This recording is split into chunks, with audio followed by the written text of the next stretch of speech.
श्री अयोध्या जी में कनक भवन एवं हनुमानगढ़ी के बीच में एक आश्रम है जिसे बड़ी जगह अथवा दशरथ महल के नाम से जाना जाता है।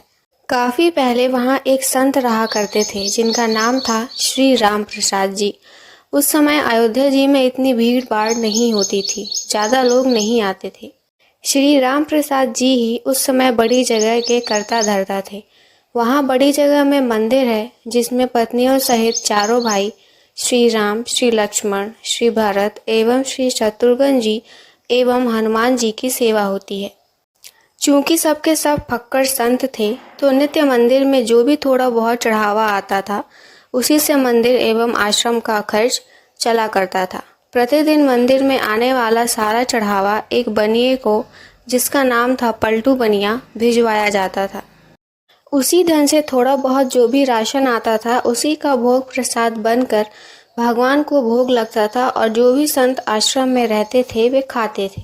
एक बार प्रभु की ऐसी लीला हुई कि मंदिर में कुछ चढ़ावा आया ही नहीं। अब इन साधुओं के पास कुछ जोड़ा गांठा तो था नहीं, तो क्या किया जाए। कोई उपाय ना देखकर श्री राम प्रसाद जी ने दो साधुओं को पलटू बनिया के पास भेज के कहलवाया कि भैया आज तो कुछ चढ़ावा आया नहीं है, अतः थोड़ा सा राशन उधार दे दो, कम से कम भगवान को भोग तो लग ही जाए। पलटू बनिया ने जब यह सुना तो उसने यह कहकर मना कर दिया कि मेरा और महंत जी का लेना देना तो नगद का है, मैं उधार में कुछ नहीं दे पाऊंगा। श्री राम प्रसाद जी को जब यह पता चला तो जैसी भगवान की इच्छा कहकर उन्होंने भगवान को उस दिन जल का ही भोग लगा दिया। सारे साधु भी जल पी के रह गए। प्रभु की ऐसी परीक्षा थी कि रात्रि में जल का ही भोग लगा और सारे साधु भी जल पीकर भूखे ही सोए।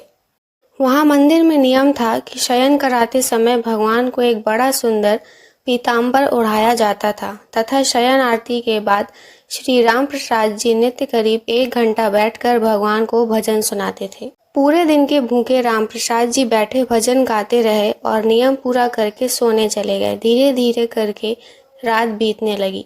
करीब आधी रात को पलटू बनिया के घर का दरवाजा किसी ने खटखटाया। वो बनिया घबरा गया कि इतनी रात को कौन आ गया।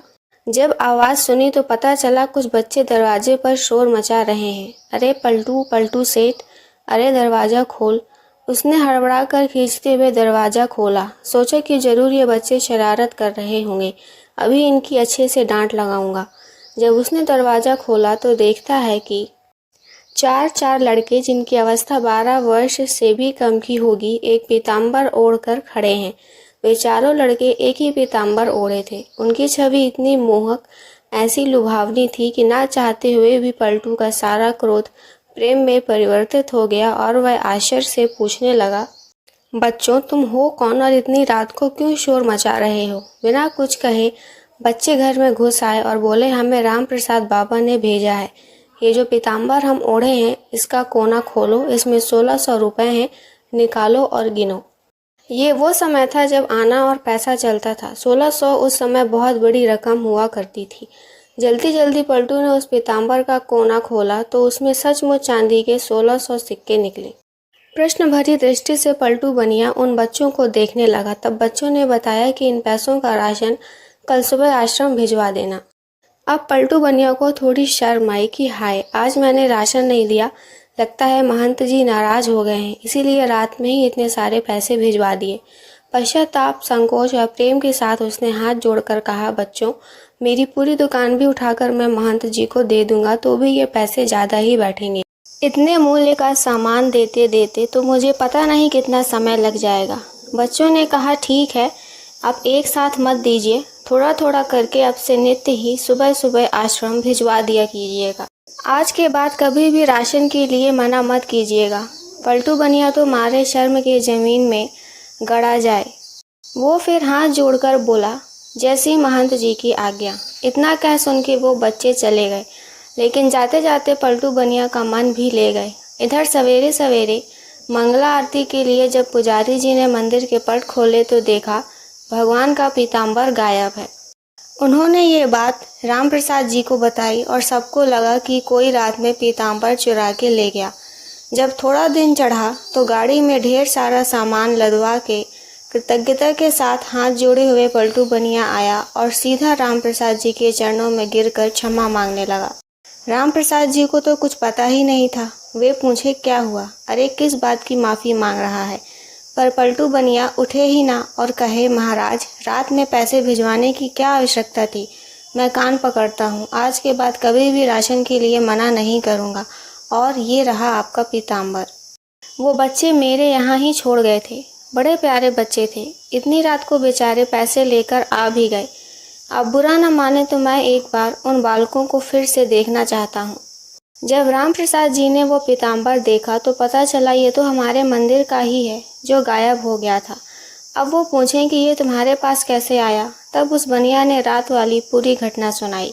अब तो राम प्रसाद जी भागे जल्दी से और सीधा मंदिर जाकर भगवान के पैरों में पड़कर रोने लगे कि हे भक्तवत्सल, मेरे कारण आपको आधी रात में इतना कष्ट उठाना पड़ा और कष्ट उठाया सो उठाया।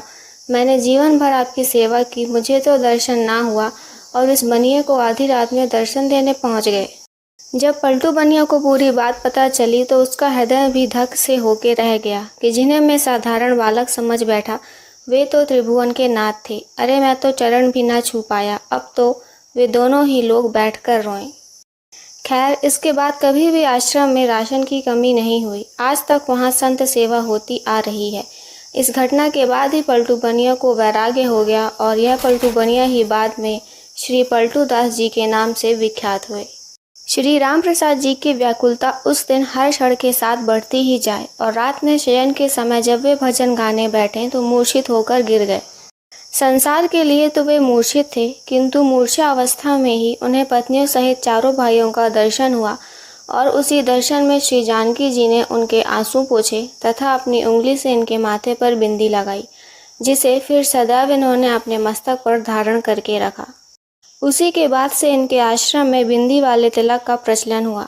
वास्तव में प्रभु चाहे तो ये अभाव, ये कष्ट भक्तों के जीवन में कभी न आए, परंतु प्रभु जानबूझकर इन्हें भेजते हैं ताकि इन लीलाओं के माध्यम से ही जो अविश्वासी जीव हैं वे सतर्क हो जाएं। उनके हृदय में विश्वास उत्पन्न हो सके। जैसे प्रभु ने आकर उनके कष्ट का निवारण किया, ऐसे ही हमारा भी कर दें। सुनने के लिए बहुत बहुत धन्यवाद।